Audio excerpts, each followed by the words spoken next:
Donc le DPE a pour objectif d'informer le futur propriétaire ou locataire sur la consommation énergétique du logement en kWh d'énergie primaire par mètre carré et par an, et le coût moyen de celle-ci. Énergie primaire, on avait vu ça à propos de la thermique. De sensibiliser le futur propriétaire ou locataire aux conséquences de sa consommation en énergie, en kWh par mètre carré par an, sur le climat de notre planète en émissions de GES, gaz à effet de serre, en kilos par mètre carré et par an, et tout ça suivant des valeurs de A à G. Donc il a pour objectif aussi de donner aux futurs propriétaires ou locataires des conseils pour maîtriser sa consommation. Voilà, donc alors ça c'était l'ancien DPE. On est bien d'accord que ces étiquettes ont été revues, mais enfin la base est quand même toujours la même. A, c'est un logement économe. G, c'est un logement énergivore. Au niveau des gaz à effet de serre, bon, vous verrez que maintenant il n'y a plus qu'une seule étiquette. Mais A, faible émission de gaz à effet de serre. G, forte émission de gaz à effet de serre. Hein, voilà. Donc, compte tenu des méthodes de calcul disponibles, ce coût résulte soit d'une méthode standardisée de calcul de la consommation à partir d'une méthode de calcul mise au point par les pouvoirs publics, c'est-à-dire l'ADEME, soit des moyens de relever des consommations sur 3 ans. Si on a les factures, ça fonctionne aussi. L'information donnée est une estimation à partir du prix moyen du kilowattheure qui est fourni par les services de l'État, sous forme de recommandations de gestion et de comportement, et aux futurs propriétaires, des recommandations de travaux d'économie d'énergie ou de lutte contre l'effet de serre lui sont donc divulguées. Hein, voilà. Donc, obligation légale du DPE. Le DPE doit dater de moins de 10 ans.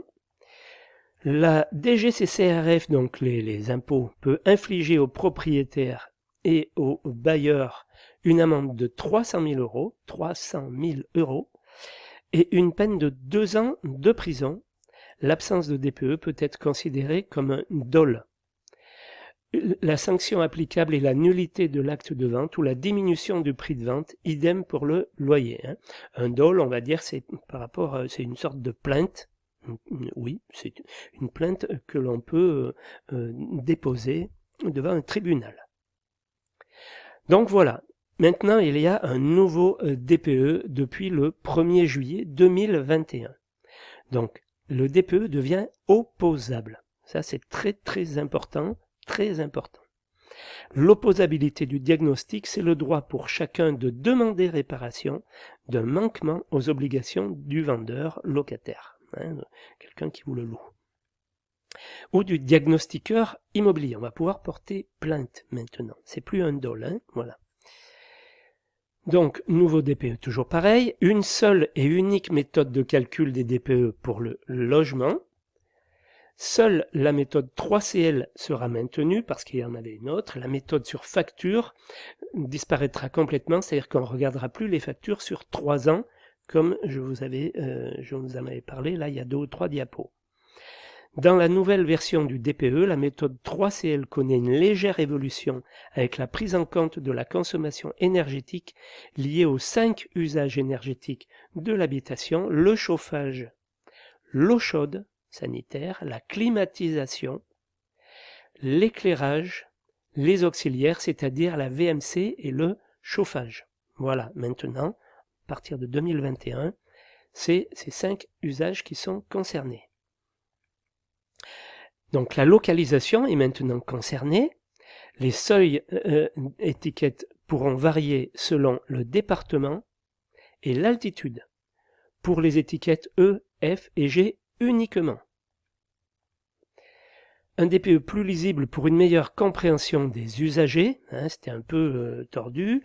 Donc le nouveau DPE ne proposera plus qu'une seule étiquette par lettre, A, B, etc., englobant l'énergie et les émissions de gaz à effet de serre, GES. Attention, la plus mauvaise des 2 performances énergie ou émissions de gaz à effet de serre sera retenue pour la note. Voilà, donc un exemple, c'est un exemple d'étiquette. Voilà, donc maintenant, un logement sera performant et non plus économe ou pas économe, et un logement extrêmement consommateur d'énergie.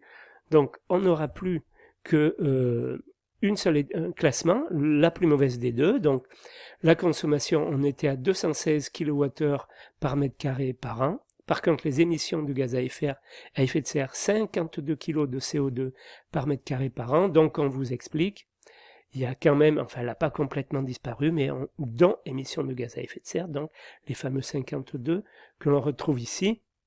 Donc on se retrouve en E à cause d'ici, parce que si j'ai bonne mémoire, sinon on aurait été en D avec 216, me semble-t-il, peut-être même en C, probablement. Voilà, donc une seule étiquette maintenant, d'une part. Hein.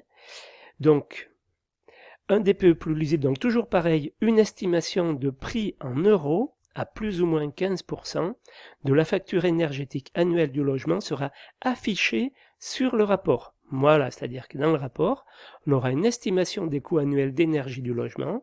Les coûts sont estimés en fonction des caractéristiques du logement que l'on achète ou que l'on loue, et pour une utilisation standard des 5 usages dont on vient de parler. Donc, par exemple, on a considéré que tel logement avait une consommation d'énergie entre 2620 € et 3560 € par an. Voilà, plus ou moins 15%.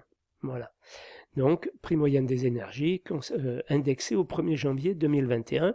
Ça va évoluer, bien sûr, dans le temps. Donc, forcément, ça, c'est beaucoup plus clair pour le futur acheteur ou le futur locataire. Hein, voilà.